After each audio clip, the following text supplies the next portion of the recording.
چلیے بھائی، نیکسٹ سوال یہ ہے کہ اکثر ایک اعتراض اسلام پہ بہت زیادہ ہوتا ہے کہ زیادہ تر انبیاء اور رسول جو ہیں وہ مڈل ایسٹ کے اندر کے علاقے میں زیادہ ہے، باقی امریکہ، افریقہ اور آسٹریلیا وغیرہ میں نہیں آئے. تو کیا ان لوگوں کو یہ حق نہیں پہنچتا تھا، ان لوگوں کا یہ حق نہیں تھا، یا فاقی دین ان کے بھی پاس آتا اور اس سے بھی یہ فائدہ اٹھاتے؟ اکثر لوگ کہتے ہیں آسٹریلیا بہت دیر سے دریافت ہوا، وہاں پہ کسی نبی کسی رسول کے آثار نہیں ملتے، سب کچھ اکثر لوگ کہتے ہیں کہ مڈل ایسٹ میں ہی ہے سب کچھ. تو اللہ کو اس ایریے سے کیا کنسرن ہے؟ نہیں تو آسٹریلیا کو اتنی دور آپ پہنچ گئے، پہلے تو پاکستان کو ذکر کریں نا. پاکستان میں کوئی پیغمبر کے بارے میں آپ کو کچھ پتہ چلا؟ پاکستان کی قریب ترین تو ہے، قریب کی ذرا یار، آج بھی 4 گھنٹے کی کم از کم فلائٹ ہے، 4 مہینے کا پیدل سفر ہے، اس کو آپ قریب ترین کہہ رہے ہیں؟ ایون انڈیا میں کہتے ہیں کہ حضرت آدم تو انڈیا تک بھی آئے ہیں. بس وہ تو یہ کہتے ہیں نا جی، کہنا ہے نا. ہم تو قرآن کے اس آیت کے اوپر ایمان رکھتے ہیں، وَإِن مِّن أُمَّةٍ إِلَّا خَلَا فِيهَا نَذِيرٌ. کوئی امت ایسی نہیں گزری جس میں کوئی نہ کوئی ڈر سنانے والا نہ بھیجا گیا ہو. ٹھیک ہے، چونکہ ہمارے پاس ہسٹوریکل ڈیٹا اس طرح کا موجود ہی نہیں ہے. زیادہ سے زیادہ آپ کے پاس اگر کوئی صحیح اتھینٹک ہسٹری ہے تو پچھلے 5000 سال کی ہے، وہ بھی چیدہ ہے. یہ تو اب انفارمیشن کا دور ہے یار. اگر میں آپ سے یہ پوچھنا شروع کر دوں کہ صحابہ کرام کے ڈیٹ آف برتھ اور ڈیٹ آف ڈیتھ بتا دیں تو آپ یہ نہیں بتا سکتے. اس کو چھوڑ دیں، آپ کے پردادے نہیں اپنی پیدائش کی تاریخیں جو ہیں وہ اندازے سے لکھی ہوئی ہیں. یہ تو اب اس طرح ڈیٹا جمع ہونا شروع ہے، لہٰذا یہ کچھ چیزیں اس طرح موجود نہیں ہے، ڈینائل نہ کریں. اب رہ گیا، قرآن نے اس کا جواب دیا ہے کہ کئی انبیاء کرام ہیں جن کا ذکر ہم نے اے نبی تم سے کیا، اور بہت سے ایسے ہیں جن کا ذکر نہیں کیا. جب ذکر نہیں کیا تو یہ آپ نے کیسے اسیسمنٹ کر لی کہ عرب کے علاوہ اور سرزمین میں پیغمبر نہیں آئے؟ کہیں قرآن نے یہ بات نہیں کی ہے، نہ انکار کیا. آپ یہ کہیں کہ قرآن میں صرف عرب کے انبیاء کا ذکر ہے. اس کی وجہ یہ ہے کہ نبی علیہ السلام کی بعثت خاصہ مشرکین عرب کی طرف تھی. کل کو آپ یہ بھی اعتراض کریں گے کہ عربی زبان میں قرآن کیوں نازل ہوا ہے، ایک ورژن انگلش میں آنا چاہیے تھا، ایک اردو میں آنا چاہیے. یہ تو 50 سوال میں بھی آپ کو لکھ کے دے دوں گا. اس لیے ہم کہتے ہیں ڈاکٹرن کو آپ سمجھیں. دین کی ڈاکٹرن یہ ہے کہ اللہ تعالیٰ نے اہل عرب کو دنیا کی امامت کا فیصلہ فرما لیا، جس طرح پہلے بنو اسرائیل کو کیا، پھر بنو اسماعیل کو. اس کے لیے نبی علیہ السلام کو چنا، ان کے جانثار ساتھیوں کو، اہل البیت کو چنا، ان کی زبان میں قرآن نازل کیا تاکہ وہ پوری دنیا تک اسلام کی دعوت پہنچائے.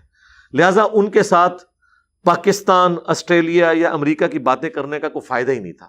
ان سے وہ چیزیں ڈسکس کرنی چاہیے تھی جو ان کے علاقوں سے ریلیٹڈ تھی، جو ان کی زبان میں بات کی جا رہی ہو، انہیں سمجھ آئے. اسی لیے آپ دیکھیں قرآن میں جو سائنٹیفک فیکٹس ہیں، جن کی ڈیٹیلز آج ہمیں سائنٹسٹ بتا رہے ہیں، لیکن قرآن کے اعتبار سے وہ پرفیکٹ ہیں اس حوالے سے کہ جو کامن آبزرویشن ہے نا، اس میں کافی ساری چیزیں اس زمانے کے لوگ بھی آبزرو کرتے تھے. افلا ينظرون الى الابل كيف خلقت، کیا تم نے اونٹ کی طرف نہیں دیکھا کہ ہم نے اسے کیسا تخلیق کیا ہے؟ یہ 4 ہی آبزرویشن تھی نا، وہ قرآن میں اللہ نے ذکر کر دی. جب یہ صحرا کے سفر پہ جاتے تھے، اونٹ پہ بیٹھے ہوتے تھے، صحرا میں سفر کر رہے ہوتے تھے، زمین بچھونا، پہاڑ سامنے نظر آتے تھے دور دور، اوپر آسمان، 5ویں چیز کوئی نظر نہیں آتی تھی. نیچے زمین، سامنے پہاڑ، اوپر آسمان، اور یہ اونٹ. تو بس یہ 4 چیزیں. اب اس لیول پہ اونٹ کے ساتھ جو اللہ تعالیٰ نے اس کو کوالٹیز دی ہیں، وہ تو ان کو بھی پتا تھی کہ واقعی گھوڑا اتنا لمبا سفر نہیں کر سکتا، اونٹ پانی سٹور بھی کر لیتا ہے، اس کے پاؤں ایسے ڈیزائن ہوئے ہیں، اس کے اندر کئی کوالٹیز موجود ہیں.